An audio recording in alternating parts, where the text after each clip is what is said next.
This week, join me as I pursue one of the world's most intriguing mysteries, the legend of the lost tribes of Israel. The Bible's Book of Kings tells us that the northern kingdom of Israel was destroyed by a brutal Assyrian invasion in the 8th century BC, and more than land was lost. 10 of the 12 tribes of Israel would vanish into history and myth. But one of these lost tribes may have survived in the unlikeliest of places. Could ancient Jews have journeyed from the Middle East to South Africa? And could these African bloodlines reach back to King Solomon and before? To find out, I'm going to trace their journey. I'll brave an Israeli war zone, fly over the African bush, and explore a 3,000-year-old battlefield and ancient cities of stone. We're digging for the truth, and we're going to extremes to do it. They're a lot bigger than the scorpions in Utah. Oh, don't worry, they get much bigger. Look at the one at your foot.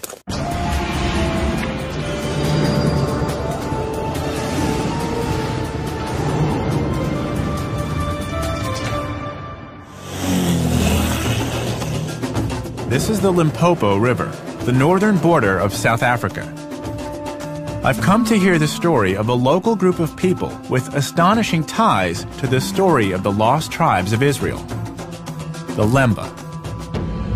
Today, they live only a few miles away from here, but this would have been the final challenge in an epic journey across deserts, oceans, and jungles.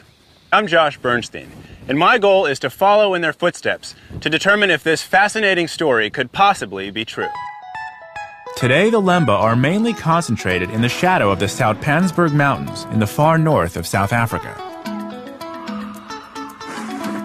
To the casual observer, they look and live much like any other traditional Southern African community.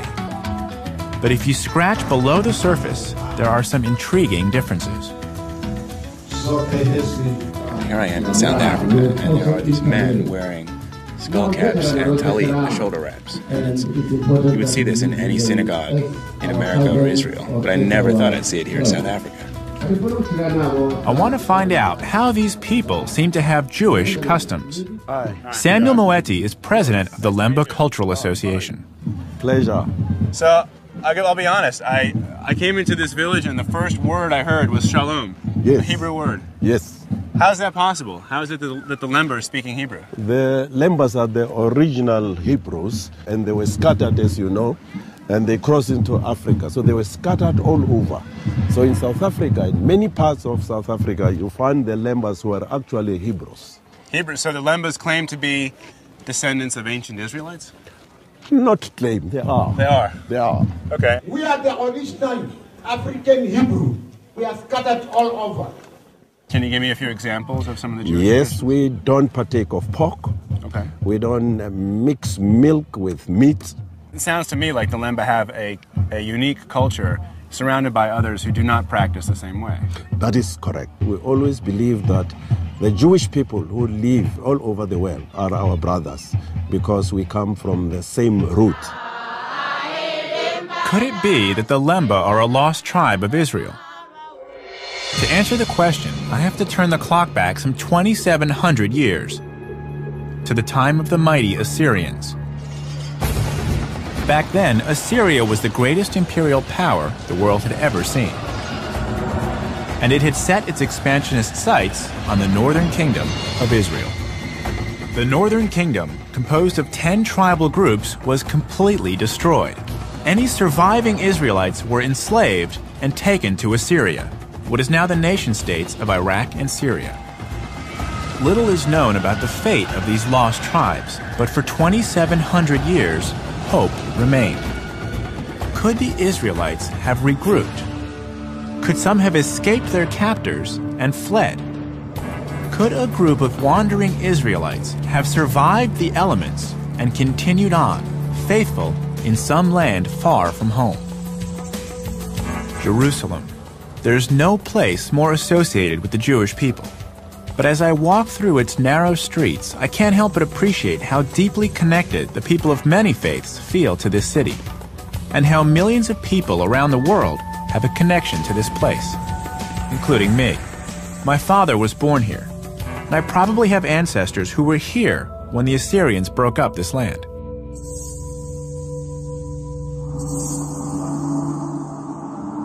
One of my relatives has told me that my grandparents are buried in this very graveyard on the Mount of Olives.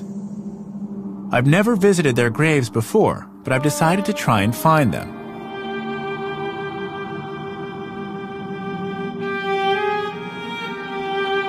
So after 10 minutes of wandering, I found them. So this is my grandmother.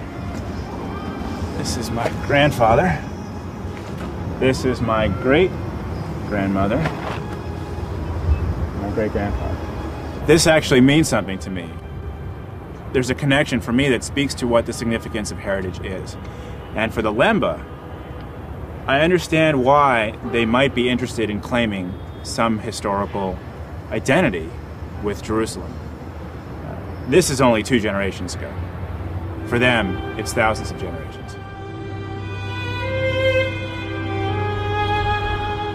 People have claimed to have found lost tribes all over the world, from Siberia to Australia.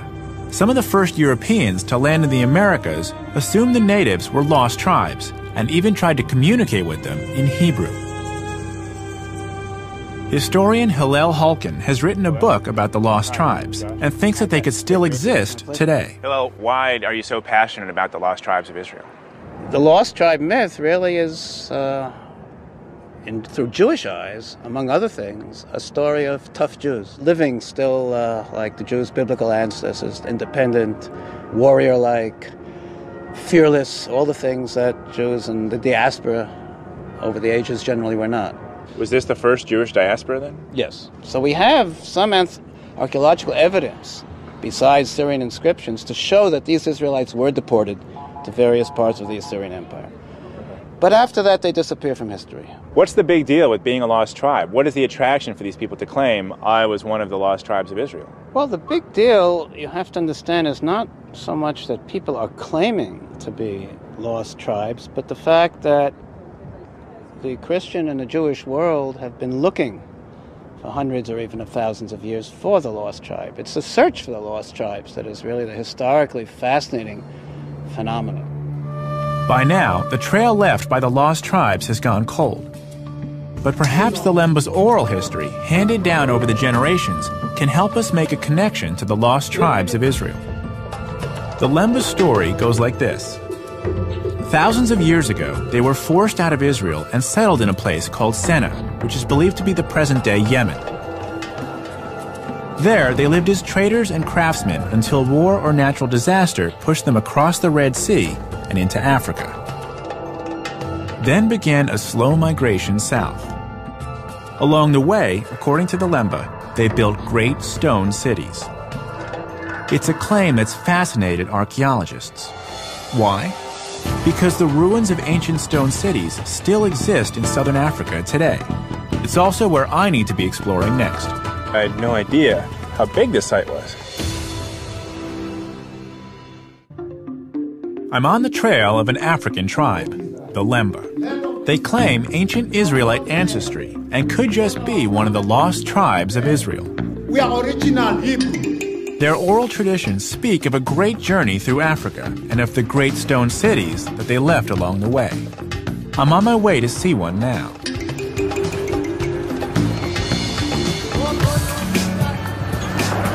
The city of stone I'm going to is called Machema, and it's only a few kilometers down this road. Not many people know about this place. In fact, it's hidden on a huge cattle ranch, and I've had to get special permission to explore it. It's very rarely visited, even by archaeologists. I'm hoping it still has some clues to the Lemba's story. Magdal? Hello. Hello. Hop on in.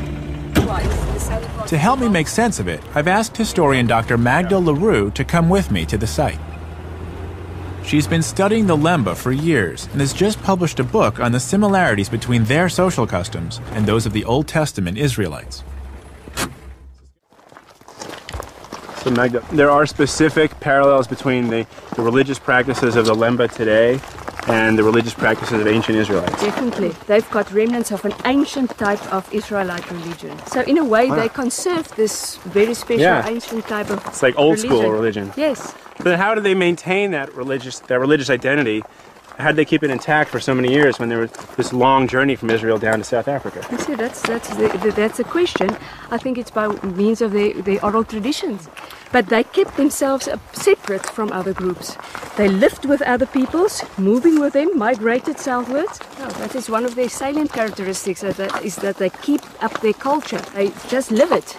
You know, Is this cultural resilience the key to the Lemba's survival during their epic journey across 4,000 miles of land and sea? And could there still be any physical evidence here at Machima which supports the Lemba's claim to having made the journey? This once thriving settlement is now easy to miss, so we've asked one of the farm workers to take us to the site. Waiting for us at the top is archaeologist Richard Wade. He believes he's found some material evidence which links this site with both Yemen and Zimbabwe, two of the places the Lemba say they traveled through. Come and have a look at these amazing things here. There's a potter's weaving weight. A potter's weaving weight. Saw this thing. It's the form of a spinning jenny, and this, of course, is found in Yemen. But basically, this, apart from that, look what else. This is an amazing, I would say, not decoration, but inscription. I've seen this before. You make out some sort of a letter, followed by a dot, followed by another letter, followed by another sort of a letter, and a dot, and another letter. Or is it just decoration? Yeah. But the problem is we find this in Yemen. This, Yes. you just found this, correct? Yeah, it was lying. It was just around sitting here? Yeah, there's another And few this- potsherds here. Just This potsherds. tells you what? Well, this is a weaver. There was weaving done here. There was cotton grown. There was something with the trade. And the only people who do that are basically mentioned by the oral traditions of the Basena people or the Lemba. So this says the Lemba were not just living here; they were actually they had a big enough community that they were weaving. Yes, this is like a castle with almost a little kingdom, possibly.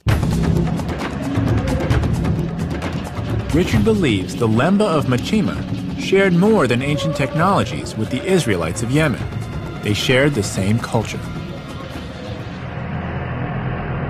The inscription that's written into that wall is significant because it ties this place with other Lemba communities. I would say so. Okay. Cylindrical tower. It seems both experts are convinced this place is definitely the work of ancient Lemba communities. The question that I'm wondering is that this is a significant amount of work. Is there anything physically, archaeologically, that was found here that connects the Lemba with other places that they claim to have traveled through? Yes, there are amazing collections of beads which are found here and are found in Zimbabwe, but it's a specific collection of beads. I'm not talking just about one or two of them. And these beads are directly related to Tarim and Sayut, where the harbors are of the Sena people, originally coming through from Yemen. But nowhere else. So these beads, just take a look at them real quick, reinforce the Lemba's claim Very much. that they did indeed travel from Israel into Yemen and then south through Africa. This is actually the first physical proof I've gotten of the people here coming from someplace to the north. And the Lemba today claim this as their heritage. Then it is. The most intriguing feature at the Machima site is the remains of a mysterious conical tower, which still has archaeologists scratching their heads. But I'm not really clear what it was used for. Nobody really could tell you unless they lived there. But is it a lookout tower? No, it's too low for the rest. You would have your lookout tower higher there. So we have a very significant, well-made little conical tower, which is very much the only one I've ever seen south of Zimbabwe. Really? Oh, yes. Zimbabwe's Great Enclosure has got the large one. There's quite a few there. There's a small one, but this is not seen in South Africa. A Zimbabwe connection is interesting because that's one of the places the Lemba say they traveled through. And these are the Lemba. Then this was built by the same people who built the one in Zimbabwe? Definitely the same people. The same stonework is here, the same bead types, the same weaving technology. Richard lays out some convincing evidence that the Lemba did indeed build this place, and could also have built the largest ancient stone city in sub-Saharan Africa, where I'm heading next. The ruins of Great Zimbabwe. It might be a bit of a long shot, but it's definitely worth a closer look. It's a really long drive, so I'm going to catch a ride with a local pilot. This will also give me a chance to see what the Lemba would have been up against on their long trek through the African bush. By the time I find out that this little plane isn't stable on windy days, it's too late. And we're off.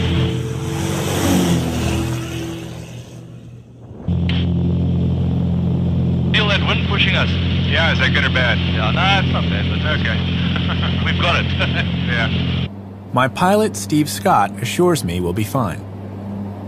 This is the Limpopo riverbed here? Limpopo, and that's Zimbabwe over there. This is Zimbabwe right there. Zimbabwe. And South Africa's right here. Yeah.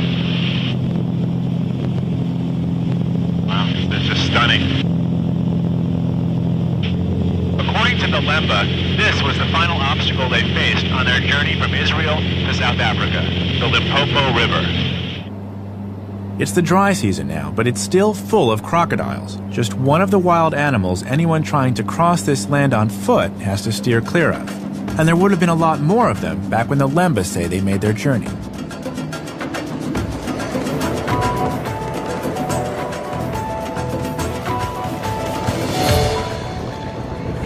So we've just landed in Zimbabwe, and by just landed I mean we got here hours and hours ago, but we spent the better part of the afternoon getting our press credentials. It is not easy getting these at this time. We've been allowed because our story is on Great Zimbabwe, which is a point of national pride.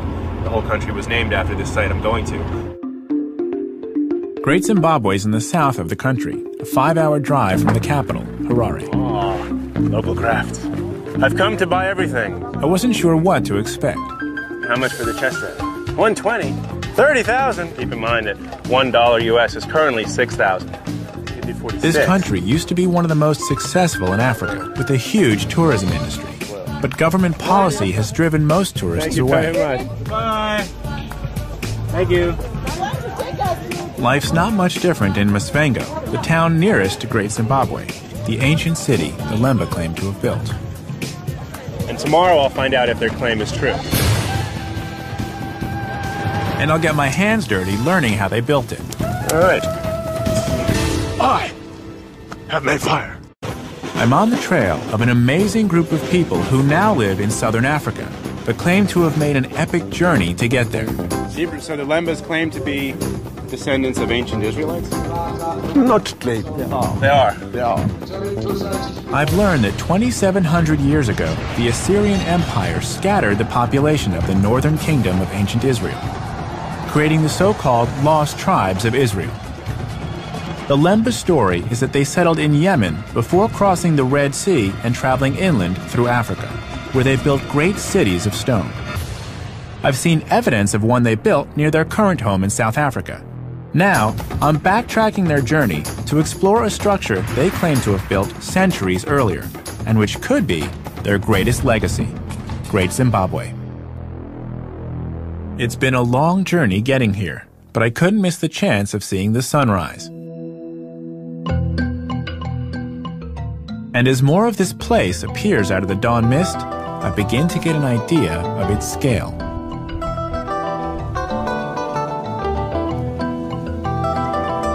The site covers an area of 4 square miles, the largest ancient stone city in sub-Saharan Africa. As I walk around, I can imagine this place as a bustling community, the hub of an empire that ruled over a vast area of southern Africa, a center for trade from far and wide. The Zimbabweans are very proud of it, and who can blame them? Hi, Josh. I'm here to meet Dr. Edward Matenga, the site's curator and an expert on the history of Great Zimbabwe. Wow. So this whole area was a city that ruled the kingdom. Yes, the first buildings were laid on the hill, and then it extended into the valley. You know, I saw parts of those buildings coming up here, but I had no idea how big this site was. In the background, we've got the biggest building, which is the Great Enclosure. The Great Enclosure, is that big circular one? Yes. Huh. Wow. What was this place for? This is the Great Enclosure. Yeah? It was built for the paramount wife of the king. For the first wife of the king? Yes. So Edward tells me that the Great Enclosure was the last structure at the site to be built, around 1400 AD. What I really want to see is the conical tower that Richard Wade says is the same as the one we saw at Machima. It's called the conical tower. Conical tower. What was it used for? Your guess is as good as mine. It wasn't used for anything other than being a sort of a ceremonial monument. Really? Is there an entrance? A door? No. So I don't get it. It's just a big cone of rock. Yeah, it's all sort of it's pegged in stones, and there's no entrance. As Richard Wade told me, no one knows for sure what these towers were for. But the fact that both Machima and Great Zimbabwe have them supports the claim that the same people were involved in building both sites. Which brings me to the big question. Edward, who built this place? This site was built by ancestral Shona communities. The Shona today are the predominant inhabitants of Zimbabwe. They are a segment of the Bantu. Edward believes that it's his ancestors, the Shona, who built this place. So where does that leave the Lemba? So this entire community was built by the Shona? Yes, sir. This is the only site, as I told you. There are about 300 sites. Historian Magda LaRue told me that the Lemba lived and worked alongside other communities while maintaining their own identity and culture. So it's still possible that the Lemba were involved in this place's construction. And since this type of architecture was unique in Africa at the time, maybe it was the Lemba who provided the equally unique stonework seen here at Great Zimbabwe. They've only been prestige. Whoever built this place, it was a real feat of engineering. These walls are solid granite, not soft sandstone. You said that there were 15 million stones put in this wall? Yes, this was a big job. How could they have found or quarried so much stone? I can show you one of the quarries, which is not very far from Grespa.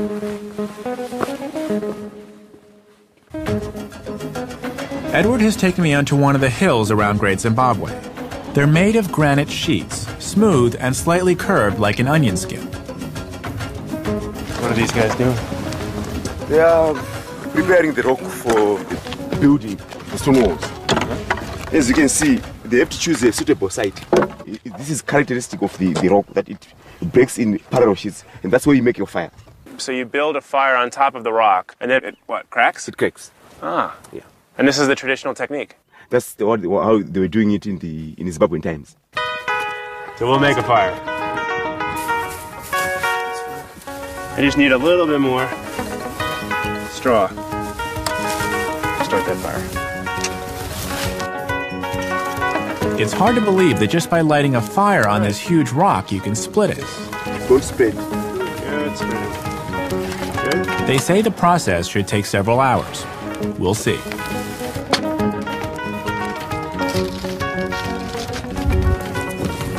Gotta keep stoking the fire.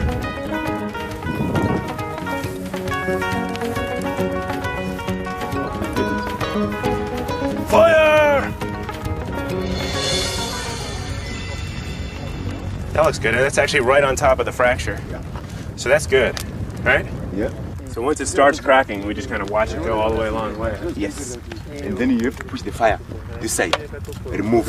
I heard that. I heard that. You hear that? Yeah. This pop explosion. The rock's starting to crack. You can hear it before it starts to go.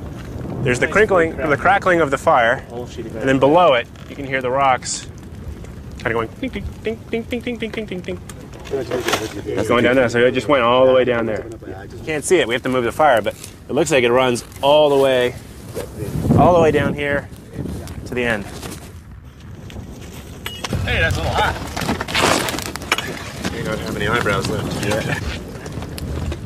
I see we're using metal tools. Would the Shona have had metal tools? No, except for iron hammers. Iron, so they had iron. Iron hammers. But the hammers were probably used to break the rock. Yes. More than this kind of thing, they would use wooden rakes. Wooden rakes to move everything. Move everything. And then the iron hammers would be used to break the rock later. Break the rocks and then trim them. That's it, a perfect one. Again. That's a perfect one? Yeah. I made this one. The building blocks for the great enclosure were basically made in this way. So all of the building blocks for the stonework that we saw is made this way. I can see now where the building blocks for Great Zimbabwe came from, but I still haven't gotten to the bottom of exactly who built it. Were the Lemba involved, as they claim? They are an African people, just like the Shona. They are Shona speaking today. So it's possible their claim may hold some weight, that they were here. they were certainly here, but whether they built the stone walls or not, it's very difficult to substantiate. As I said, I mean the evidence that is available at the moment in terms of oral testimonies is vague. Okay. Well, but at least there's a possibility. Great Zimbabwe certainly fits the description of the great stone cities the Lemba claim to have built, and Edward confirms that the Lemba were definitely here. Even today, they have communities not far from here. Amazingly, the Lemba who live here in Zimbabwe, just like those in South Africa, really do believe they're Hebrews, and the cities of stone they claim to have built do seem to support their oral traditions. But does this make them a lost tribe of Israel?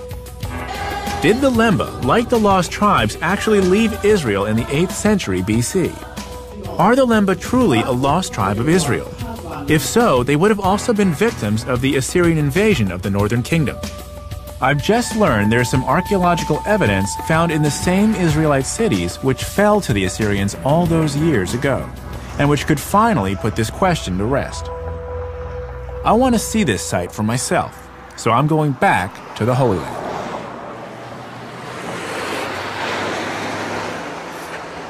I'm now in Israel, just a few miles north of Jerusalem. I'm on my way to Shomron, which in English is Samaria. During the time of the Northern Kingdom, Samaria was its capital, and there was a lot of fighting going on. 2,700 years later, there still is. This place is a war zone right in the middle of the West Bank, or occupied territories. So I've had to take a few extra precautions to get there. This is Yitzchak. Shalom. And this is my armored truck to get there. It's 2 inches of solid steel. Yes. Solid steel. And the windows? Also 2 inches. 2 inches bulletproof glass. I'm hoping we won't need to use it, but again, we've taken every precaution because this place is not secure. Yalla?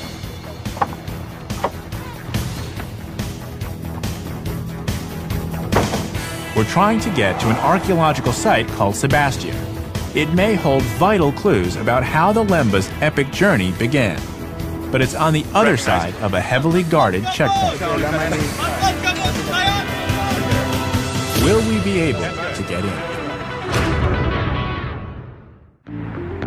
I'm on the trail of the Lemba, an African tribe who now live in South Africa, but claim to have made an epic 4,000-mile journey from Israel to get there. I've heard they were involved in the building of Great Zimbabwe, as well as similar stone cities elsewhere in South Africa. Now, I've returned to Israel, where they claim to have originated, to pick up their trail. If the Lemba are a lost tribe, they must have been present when ancient Israel split into the southern kingdom of Judah and the northern kingdom of Israel. This was also the time that their neighbor, the mighty Assyrian Empire, was building in strength. For a while, the Assyrians tolerated the northern kingdom, but the 10 northern tribes were living on borrowed time. I've returned to Israel to visit the remains of one of the northern kingdom cities. Trouble is, just as it was 2,700 years ago, this area is still a war zone. I want to show you where we're headed. On the top of this hill is Sebastia. There's an archaeological site there that's important to understand the Lemba's story. The problem is Sebastia is in the occupied territory. And there's a military checkpoint just over here. So the big question is, will they let us through so that I can gain access to the site? But this isn't your average road trip. We've had to rent an armored truck to take us deep into a war zone. Yitzchak, my driver, is an Israeli settler, and for him, this level of danger is just everyday life. Yitzchak, you live in a settlement? Yes, of course. How long have you lived there? 25 years. Should I be concerned that I'm going into the occupied territory? I cannot promise you that nothing not happen to you. Right. Can't promise. No promises. I could get shot. Everybody can shot. Everyone gets shot. Where I come from, everyone doesn't get shot. Everyone goes to the mall, watches TV, and gets fat. The Israeli settlers live alongside Palestinian communities, but only with massive military protection. It definitely looks like a war zone. Look at the tanks. 2,700 years ago, it was just as tense. That's when the Assyrian Empire bore down on what is now the West Bank. The Bible tells us what happened in the second book of Kings, chapter 17. Then the king of Assyria came up throughout all the land. and went up to Samaria and besieged it 3 years. In the 9th year of Hoshea, the king of Assyria took Samaria and carried Israel away. This is where they remained in exile.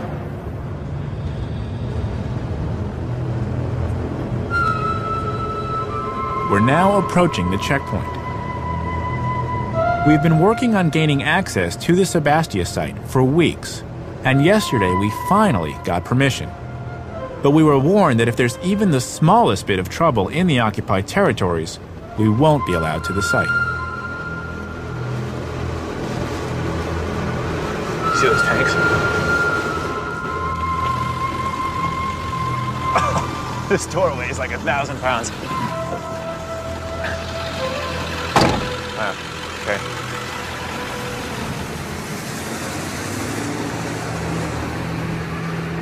Dame de Bell, Anglit? So I want to go to Sebastia, the archaeological site. Yeah, is there an officer? We have with the History Channel. يفشل الكنس كان. And yesh, how do you say permission? You know the word permission? Yesh lanu permission. It's my horrible Hebrew, you know, I forget all. When he has a rifle, you tend to forget all the words. It's dangerous? Really?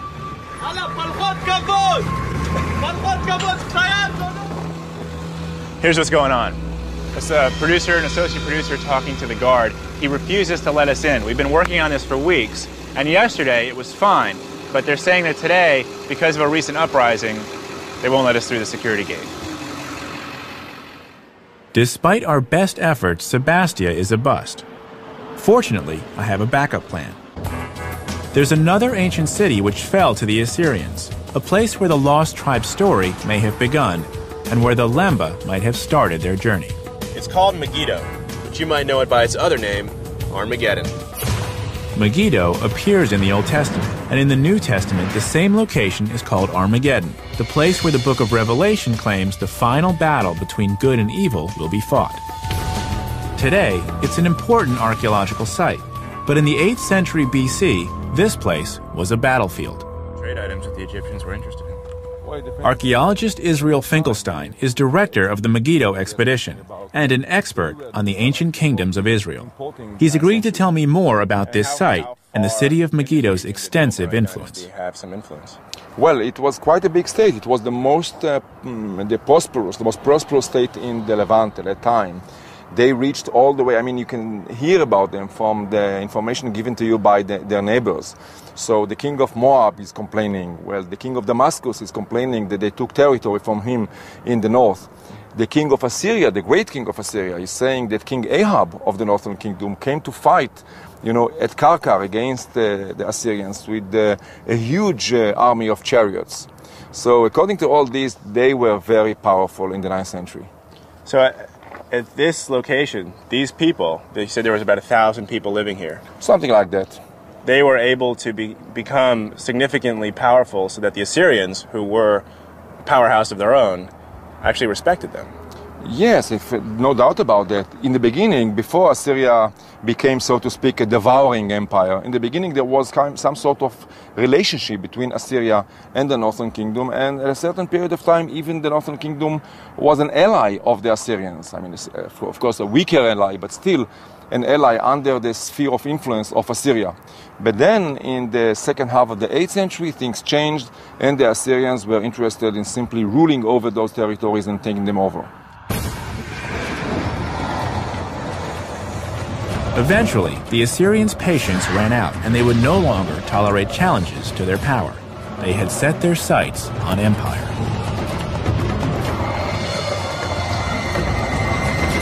The Assyrians' advance was swift and decisive as city after city of the Israeli kingdom fell to their mighty army. The Bible called Assyria a land bathed in blood.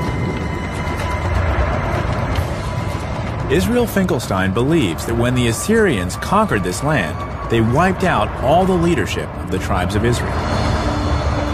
The population was either killed or assimilated into other parts of the Assyrian Empire. He doesn't believe they could be found today.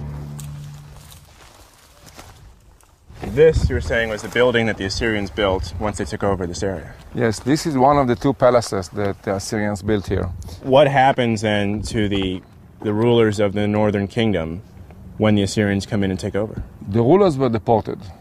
We don't know whether all of them, part of them, most of them, many of them. We don't have this kind of information, neither from the Bible nor from the Assyrian text, and of course not from archaeology. Archaeology cannot speak about a person. But most of this population probably assimilated in Mesopotamia. So the people who are on a quest to find the lost tribes and to recover them and bring them back to Israel, they would only have to travel as far as Mesopotamia? I don't think that you can travel anywhere and look for the lost tribes. I mean, I make a distinction between what we know from archaeology, history, and so on, and all sorts of popular ideas of going this way or that way and finding a lost tribe. There's no need whatsoever to go around the world, in my opinion, and look for lost tribes. Fair enough. But the archaeology here says that the people did leave. The people did leave, the people did die, some of them were deported to Mesopotamia, some of them continue to live here. Okay. Well, that's valuable, and seeing this certainly brings to me a sense of what community existed in the northern kingdoms. To me too. Israel Finkelstein tells me that Assyrian rule lasted for almost 100 years, that they went to great lengths to split up ethnic groups and cultures. So if it's true that none of the 10 lost tribes could have possibly survived intact, where does this leave the Lemba? I've certainly seen some evidence that they did make at least part of the journey they claim, but I can't prove a link to the Holy Land. There seems to be no trace of them left here at all. But there's one piece of evidence the Assyrians couldn't destroy. If the Lemba's claim is true, the proof should be in their blood. It's now possible to trace the Lemba's ancestry through their DNA, and that's just what scientists in South Africa have done. I'm going back to the Lemba's current homeland to find out the truth behind this fascinating mystery. Doctor? I've returned to South Africa, the current home of the Lemba, an African tribe who call themselves Original Hebrews. We've traced the journey they claim to have made across the whole continent of Africa. I've seen evidence the Lemba were traders and craftsmen, that they helped build great stone cities in Zimbabwe and South Africa. But it's proven very difficult to locate any evidence linking the Lemba to the famous lost tribes of Israel. But I'm not finished yet. In fact, there could still be solid proof behind their claim to Jewish ancestry. That's why I've come to Johannesburg. The scientists here at the National Health Laboratory Services have screened the genetic profiles of the Lemba and their neighboring tribes, the Venda and the Bantu. They've come up with some revealing conclusions. I heard of the Lemba many years ago. Dr. Trevor Jenkins has been the lead geneticist in the study of the Lemba for the last 20 years. And I didn't really have much interest in pursuing their actual identity until a friend who had been studying the Lemba had detected some Jewish influences in the music of the Lemba. So their music actually differs from the people around them. And that brought you in to study the genetics? Yes. So the genetic data doesn't say that the Lemba are Jewish as much as it says they have Semitic origins. Yes, that's how we put it. What we were saying was that there's a non-African contribution to the gene pool of the Lemba, which is not evident in the peoples amongst whom they live in that part of the world. You mentioned non-African influences. If someone didn't have genetic data or the testing available, how could you determine if one group is Jewish or not? I distrust relying on morphological features to categorize populations. So someone couldn't say, oh, he looks Jewish, she looks Jewish, he's not Jewish, she's not Jewish. That wouldn't have any bearing on the issue of Semitic origins. I don't think so. The Lemba... Dr. Jenkins believes DNA always trumps appearances, and the Lemba's claim to Jewish ancestry may indeed have some genetic support. Not only is their DNA very different from their neighbors, but according to his colleague, Dr. Himla Sudyal, it may have a non-African, even Jewish connection. I'm Josh. Good to see you. Yes. Take a seat. Sorry, good. I have gloves on, so I prefer not to shake your hand. That's fine. Thank you. So I've come back to Johannesburg for more information about the Lemba, and I'm curious if you could tell me about the research you're doing. Yes, this is the very interesting thing, that the South African Lemba harbor a particular Y chromosome pattern or lineage that's common in people who identify as the Kohanim or the Jewish priests. Okay. In the Jewish tradition, the Kohanim are part of the priestly caste. Amazingly, scientists have isolated a strand of DNA that's strongly associated with the Kohanim. It's called the Kohen modal haplotype, and it's almost exclusive to Jews who claim the priestly heritage. Almost exclusive. The Kohen modal haplotype has been found among the priestly caste of the Lemba. The observation that the Cohen pattern was commonest in that one particular group is something that begs exploration. This link supports the Lemba's oral history and the archaeological clues we've seen in the places they say they lived. Hardcore time. But Himmler is quick to point out the limitations of genetic science. Now, in terms of whether the Lemba are Jewish because they have the Cohen modal haplotype or not, is something that science cannot address. Because cultural identity is a social construct. No genetic data is going to tell you that you are Jewish or that you are Hindu or that you are Christian or any religious domination. Himmler tells me that the presence of the Kohen modal haplotype can't tell us anything about the Lemba's religion. Yet just as remarkably, it can tell us where their ancestors came from, and it's not in Africa. There is this interesting genetic information showing us that some of the original founders did come from other parts of the world, other than Africa. From our data, I would put my money on saying it's the Middle East. Himmler is convinced that Lemba ancestors did indeed come from the Middle East. I'm excited to get back to the Lemba to see what they make of this. And I've got the perfect opportunity. It's the Lemba's annual festival, and I've been invited. It's hard to believe that these people, who to the casual observer look just like the other African communities they live among, actually do have DNA passed down from Middle Eastern forefathers. This proves that when it comes to race, looks really can be deceiving. This annual festival is a chance for the oral history and traditional songs of the Lemba to be passed on to the next generation. This song tells the story of the Lemba's journey all the way from Israel to South Africa. Having traced this journey, I'm eager to hear what Samuel Moeti thinks about the DNA evidence. So the genetic testing actually proved to the doubters what you and your forefathers have been saying for generations. That must be exciting news. It is. I'll be honest, I hadn't heard of the Lemba. I knew very little about the people. But having spent time making the journey from Jerusalem down through Zimbabwe, having spent time here at this festival, seeing what your people are all about, I can only sum it up in one word, and it's shalom. Shalom. We've seen how science has backed up the claims of the Lemba in the face of years of doubt and prejudice. The archaeological clues, the DNA evidence, and the Lemba's own oral history add up to a very convincing argument. One of the most challenging aspects to doing this journey and seeing what it was like for the Lemba to go from the northern parts of Israel down into South Africa is that there's very little archaeological evidence on the ground that says definitively this is what the Lemba did. So this is why I think the genetic component is so compelling, because it's hard to fake the DNA. It's in your blood. It reminds me that first impressions can often be misleading.